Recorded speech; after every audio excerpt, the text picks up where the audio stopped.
Application of article 370 के बाद ज़मीन का मसला जम्मू कश्मीर में सबसे बड़ा है और आपने देखा किस तरीके में जम्मू में कश्मीर में घास चराई में लोगों को कैसे निकाल दिया गया था और कैसे नोटिस आई।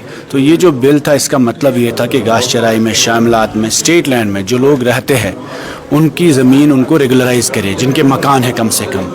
तो अनफॉर्चुनेट वादा हम सभी ने असेंबली में जब इलेक्शंस हुए तो सभी पार्टियों ने मिल के कहा कि हम घास चराई को रेगुलराइज़ करेंगे, खासकर जो लोग ज़मीन जिनके मकान घास चराई में उनको मकान रेगुलराइज़ करेंगे। बट अनफॉर्चुनेटली आज जब ये बिल पीपल्स डेमोक्रेटिक पार्टी की तरफ से असेंबली में आया तो ऐवान में उमर साहब ने न सिर्फ उस बिल को रिजेक्ट किया बल्कि सभी ने मिल के नेशनल कॉन्फ्रेंस और बीजेपी के मेंबरान ने खासकर मिल के अपोजिशन की। तो it's very unfortunate that we were not supported and the bill was rejected. Rajya Sabha में आपने इसी बिल पे सपोर्ट किया था, तो क्या हमारी उम्मीद थी ये मसला ज़मीन का है और एब्रोगेशन ऑफ आर्टिकल 370 के बाद सबसे बड़ा मसला जो कश्मीर में ज़मीन का ही है। तो हमारी उम्मीद ये थी कि इलेक्शन लड़ने के बाद, असेंबली के बाद सब लोग मिलकर एक ऐसी बिल को सपोर्ट करेंगे जिससे जो जिन लोगों के घर, मकान या दुकान, खासकर शेल्टर्स जो है घास चराई में है, शामलात में है, स्टेट लैंड में है, नज़ूल में है, तो उस ज़मीन को रेगुलराइज़ करा जाएगा। उसी के लिए हमने ये बिल लाई थी। अनफॉर्चुनेटली हमें इस बिल पे सपोर्ट ना मिला और ये मुद्दा सबका है, ये आवाम का मुद्दा है, जम्मू का है, कश्मीर का है।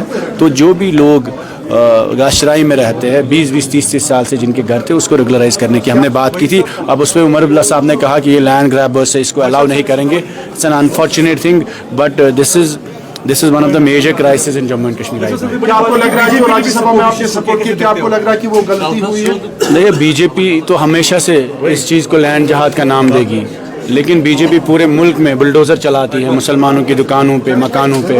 और उसी खदशे को जब हमने जम्मू कश्मीर में देखा कि जिस वक्त जम्मू कश्मीर में एब्रोगेशन हुई उसके बाद हमने सुंजवा में, बठंडी में, जम्मू में, चिनाब में, पीर पंचाल में और ख़ासकर कश्मीर में भी नोटिसें आई और बुलडोज़र आए और लोगों को डराया गया कि उनके शेल्टर्स को, उनके घर को, उनको मकान को ख़तरा था। तो हमने उसी फेयर को नज़र में रख के ये बिल टेबल किया था जिसका गर्ज यही था कि शामलात में, घास चराई में, स्टेट लैंड में, नज़ूल में, सरकारी ज़मीन में जिन लोगों के मकान हैं, हम नहीं बोलते कब्ज़ा करने की इजाज़त है, जो लोग 20 साल से उस ज़मीन पे रह रहे हैं, घर में रह रहे हैं, उनके मकानों को आप रेगुलराइज़ करें, उन्हें डिमोलिश ना करें, उन्हें इलीगल ना कहे, उन्हें नोटिसें ना भेजें और उनको बुलडोज़र ना भेजें।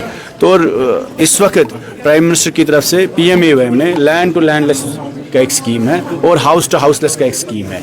जब आप नए शख्स को ज़मीन देंगे, घर देंगे, तो जिसका घर ऑलरेडी है उसको कैसे उजाड़ेंगे?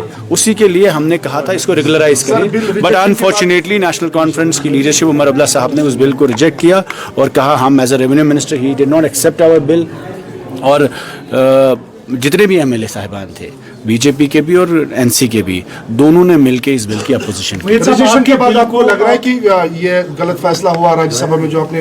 देखिए, हम बड़ी अच्छे खलूस से और नीयत से आए, लेकिन सवाल इस वक्त राज्यसभा का नहीं है और MLA का भी नहीं है। सवाल ये है कि जो शख्स जम्मू कश्मीर में अपने घर में रह रहा है, जहाँ पे भी रह रहा है, विरासत में रह रहा है, उसको घर से निकालने का किसी का भी हक नहीं है। और हम सब लोगों ने इसी पे इलेक्शन लड़ा।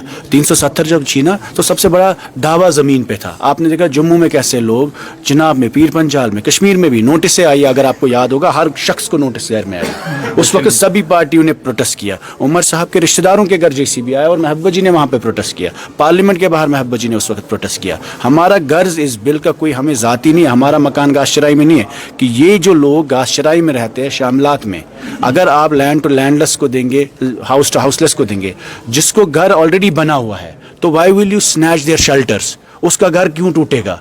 और हम कह रहे हैं कि 20 साल से जो शख्स डोमिसाइल है, स्टेट सब्जेक्ट है, उसको 20 साल से जो अपने मकान में रह रहा है उसको उस वहाँ के कागज दीजिए।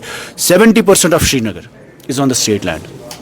तो क्या उनको घरों से निकालेंगे? और उनके मकानों को रेगुलराइज करने, सदियों से वहाँ पे रह रहे हैं, सालों साल, उनके मकानों को रेगुलराइज करने की ज़रूरत है और हम चाहते हैं इनके मकानों की रेगुलराइजेशन हो। उसी को लेकर हमने बिल टेबल किया था एंड वोटेड अगेंस्ट। कंपेयर किया जाता था जो शेख अब्दुल्ला की बिल थी, उसमें जो aiming to end the tenant exploitation, तो आपको लगता है कि आपके साथ थोड़ा सा बिट्रेयल हुआ है? अनफॉर्चुनेट है, ये कौम के साथ बिट्रेयल है। हमने वही कहा कि उमर साहब की जो पार्टी है उन्होंने लैंड टू टिलर भी एक वक्त किया और हमें उम्मीद थी कि ये जो लैंड रेगुलराइजेशन बिल हमने लाया था, ठीक है, दिल्ली में, बिहार में, यूपी में, हर जगह इलीगल कॉलोनीज को रेगुलराइज किया जाता है।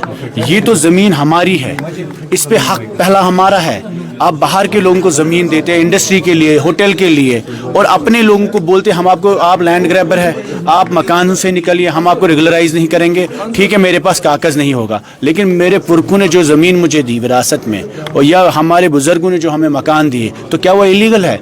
जब आप नए लोगों को मकान देने के लिए तैयार है, ज़मीन देने के लिए तैयार है, तो पुराने लोगों को आप मकान से कैसे बेघर कर सकते हैं? Unfortunately we expected everybody in the assembly to support this bill. वादों के बाद ये कैंपेन में हर पार्टी का मैनिफेस्टो था, और अनफॉर्चुनेटली आपने देखा, I think this is a very sad moment for all of us unfortunately, and we strongly reject that the National Conference should not have questioned our move, and they should have supported our bill, but unfortunately उन्होंने नहीं किया, उनका decision था। शुक्रिया।